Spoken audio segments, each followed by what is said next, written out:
Hello everyone, গত সপ্তাহে রবিবার দিনকে আমরা গেছিলাম ট্রেড ফেয়ারে। এই ট্রেড ফেয়ারটা হচ্ছে নিউ টাউনে। আসলে ট্রেড ফেয়ারটা শুরু হয়েছে কিন্তু অনেক দিন, তখন তো আমি আমার বাড়িতেই ছিলাম সল্টলেকে, কিন্তু তখন বিভিন্ন ব্যস্ততার কারণে আর যাওয়া হয়ে ওঠেনি। সেই জন্যে এই রবিবার ফাঁকা ছিলাম, তাই জন্যে গেলাম রবিবার দিনকে একটু ঘুরে আসতে।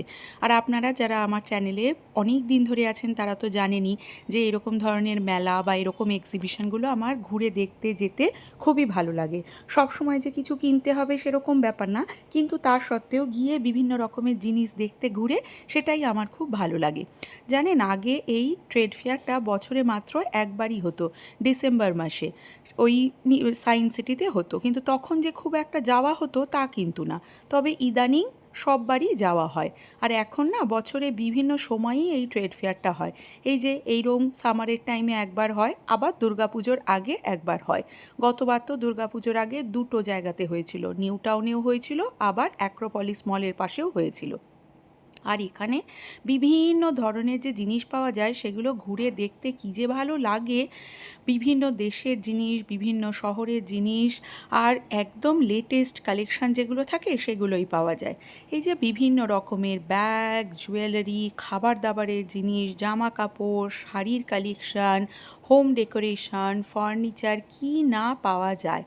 তবে এই যে এই সময়ে ট্রেড ফেয়ারগুলো হয়, এগুলো একটু ছোট হয়। সব থেকে যেটা বড় হয়, সব থেকে বেশি স্টল থাকে, বেশি কালেকশান থাকে, সেটা ওই ডিসেম্বর মাসে যেটা হয় সেটাই হয়। তো এখানে ঢোকার জন্যে 30 টাকা করে সেদিনকে আমরা টিকিট কাটলাম। আর বাইরে পার্কিংও ছিল। তো 21 তারিখ পর্যন্ত মেলাটা চলবে। এইগুলো একটু শুরু হয় সেকেন্ড হাফ থেকেই, কিন্তু রাত কিন্তু অনেকক্ষণ অবধি খোলা থাকে। এই 9টা সাড়ে 9টা অবধি তো থাকেই। আর এখানে এত সুন্দর সুন্দর এবার শাড়ির কালেকশান ছিল। এই যে যেমন এখানে দেখুন কি সুন্দর সুন্দর আসামের বিভিন্ন রকমের মেখলার কালেকশান ছিল। তাছাড়া বাংলাদেশের বিভিন্ন শাড়ি, হ্যান্ড পেন্টিংয়ের শাড়ি। আর সত্যি কথা বলতে তো বাঙালির সবথেকে বড় উৎসব দুর্গাপুজো আর মাত্র 3 মাস বাকি। অনেকে চাইলে এখনই কিন্তু দুর্গাপুজোর শপিং করে রাখতেই পারে, কারণ তারপরে তো ব্লাউজ মেকিং আর বাদবাকি জিনিসে টাইম লেগেই যায়। এই স্টলটা দেখুন, গুজরাটি কাজের, কি দারুণ দারুণ ছিল। সেগুলো টেবিল রানার বলুন বা কুশন কাভার বলুন বা বিভিন্ন হাতে তৈরি শাড়ি। আর এই যে এই দোকানটা আমার খুব ভালো লাগে। প্রত্যেকবারই এরকম 2-3টে করে দোকান আসে, রাজস্থানি জুতির কালেকশান। আমার যতগুলো জুতির কালেকশান আছে সবই এইরকম ধরনের মেলা বা ট্রেড ফেয়ার থেকেই কেনা। দেখুন কত রকমের জুতিজের কালেকশান। আর এগুলো না ওই 500-600 টাকা করেই দাম হয়, কিন্তু খুব বেশি দিন চলে। আর এত কমফোর্টেবল হয় পায়ে পরে, ডেলি ইউজের জন্য তো বেস্ট। আর এই যে ছিল হচ্ছে ফুড কোর্ট, কত রকমের যে এর ভেতরে খাবার, আলাদা আলাদা কুপন কেটে খেলেই খুব সুন্দর ওখানে টাইম স্পেন্ড হয়ে যাবে। তাছাড়া তো ওখানে বিভিন্ন রকমের হোম ডেকোরেশনের জিনিস। আর এই ব্যাগগুলো দেখুন মাত্র 500 টাকা করে পাওয়া যাচ্ছিল। কি সুন্দর, সিলভারের মতন, যে কোনো শাড়ির সাথে বা ইন্ডিয়ান ওয়্যারের সাথে খুব ভালো যাবে। আর জুয়েলারির কালেকশন সে আর কি বলবো, সে অক্সিডাইজ হোক বা স্টোন জুয়েলারি, এডি জুয়েলারি। এখানে দেখুন ওই সিলভার কালেকশনের কি দারুণ দারুণ যে ইয়াররিংস ছিল, সবই কিন্তু খুবই যে এক্সপেন্সিভ তা না। তারপর এগুলো ফার্স্ট কপি ব্যাগ, এগুলো অবশ্য একটু এক্সপেন্সিভ ছিল, 3,000, 4,000, 5,000 এরকম, যেটা যে ব্র্যান্ডের ফার্স্ট কপি সেই হিসেবে দাম। তো এখান থেকে ঘুরে সেদিনকে কয়েকটা জিনিস আমিও পারচেজ করেছি, অন্য একটা ভিডিওতে আপনাদের দেখাবো।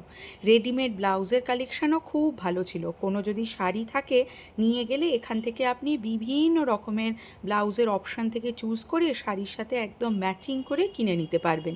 আসলে এরকম জায়গায় গেলে কিছু প্ল্যানিং না থাকলেও চোখের সামনে এত রকমের জিনিস দেখলে টুকটাক একটু শপিং করা হয়েই যায়। তো এই যে আমরা অনেকক্ষণ ধরে ওখানে বিকেলবেলা ঘুরে ঘুরে দেখছিলাম। আর কাশ্মীরি জিনিস দেখলে তো কী যে ভালো লাগে, কুর্তি, কাফতান, শাড়ি, আর এত সুন্দর সুন্দর ঘর সাজানোর জিনিস।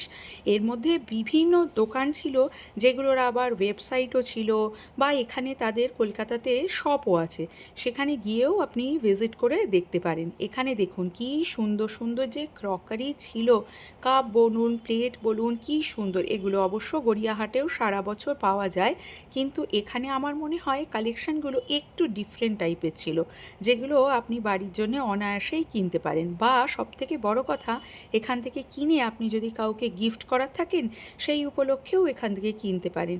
লোকের পছন্দও হবেন এবং আপনারও খুব দিয়ে ভালো লাগবে। আর এগুলো দেখুন, এগুলো বাড়ির দরজায় লাগানো তালা ছিল।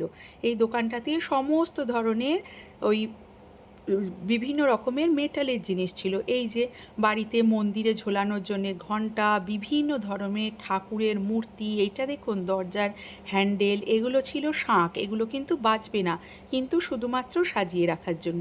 এছাড়া বিভিন্ন ধরনের ঠাকুরের মূর্তি, এই দেখুন বিভিন্ন সাইজের গোপাল ঠাকুরের মূর্তি, শিবের মূর্তি, কি সুন্দর সুন্দর ছিল। তবে এইগুলো একটু এক্সপেন্সিভ ছিল। তারপরে এখানে ছিল একটা বাইরের স্টল, যেখানে কি সুন্দর সুন্দর স্টোন, মালয়েশিয়ান মার্বেল এইসবের জিনিস ছিল, ক্লক ছিল, খুব সুন্দর। তো এখনও 21 তারিখ পর্যন্ত মেলাটা আছে। আপনারা যদি চান একবার ঘুরে দেখে আসতে পারেন। ওই যে নিউ টাউনে অ্যাক্সেস মল আছে, তার ঠিক উল্টো দিকে যে সিটি স্কোয়ার গ্রাউন্ড আছে, যেখানে নিউ টাউন দুর্গাপুজোটা হয়, একদম ওখানেই এই মেলাটা হচ্ছে। তো চলুন ভিডিওটা তাহলে এখানে শেষ করি। পরের ভিডিওতে দেখাবো আমরা কি কি জিনিস কেনাকাটা করলাম। টাটা।